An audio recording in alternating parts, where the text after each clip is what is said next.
Hey, and welcome back on a pretty nice Saturday afternoon, now heading into the evening. Lots of sunshine still, just a few clouds, but overall, boy, it's been a really nice start to the Memorial Day weekend, and it looks like the nice weather is going to continue for the next several days. Now, it is going to be warm. Yes, today we got up into the mid-80s. Tomorrow we'll get up in the mid to upper 80s, but notice heading through this evening, pleasant weather in the 70s, a little breeze out there, going to feel pretty good because humidity is still bearable, and that's the way it'll stay through tonight.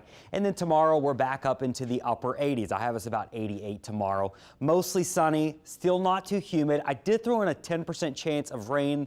There might be just enough moisture around to get a little pop-up shower, but I don't think it's going to really affect many people at all. So most of you are not going to see a drop of rain tomorrow. Look at our warming trend. Yes, it's been warm, but it even gets a little hotter as we go into the upcoming work week and head into June.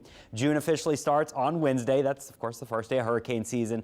And then notice we're staying in the low 90s for a big chunk of next week. Our average high this time of year is 88. So we're about where we should be for this time of year. It's just when you don't have the humidity, it feels a lot better than it normally does down here. Look at our rain chances over the next several days. Have no idea why that says 1%, but it's 0 right now. 10% chance tomorrow, 20 on Monday, and then notice rain chances are low but there as we go into the upcoming week. I think our best chance could be around Tuesday, some afternoon storms, and then each day there could be 1 or 2 storms that tries to pop up in the middle part of the day, but overall no big storm systems as we go into the upcoming work week.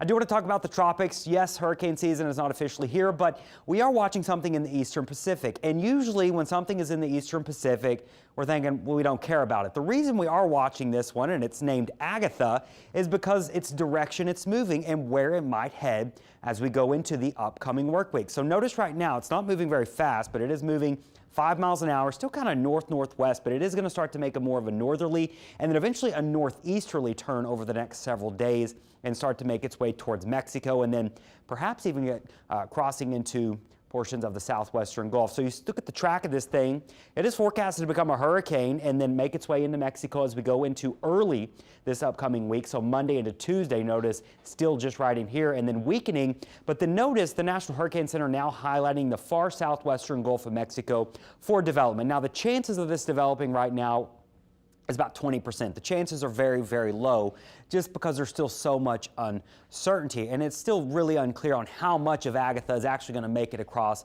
the land here of Mexico and then into the southwestern Gulf. So right now the chances are extremely low. Really the concern level for us, extremely low.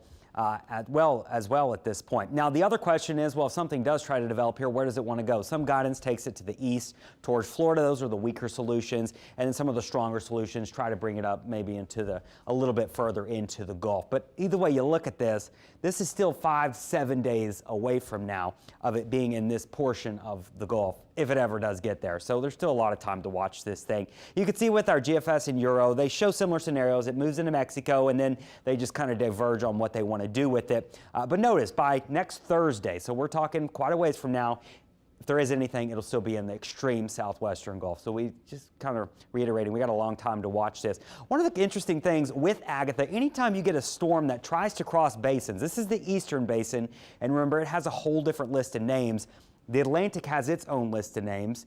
If it does cross over Mexico, it'll be interesting to see where it goes. There's a big mountain range right here, but the current track of this could take it in more of a lower terrain area. And let's say it does move over that lower terrain. Maybe that center of circulation doesn't get completely disrupted and it gets back into the Gulf and tries to spin back up. Well, if it does that, it would keep the name Agatha.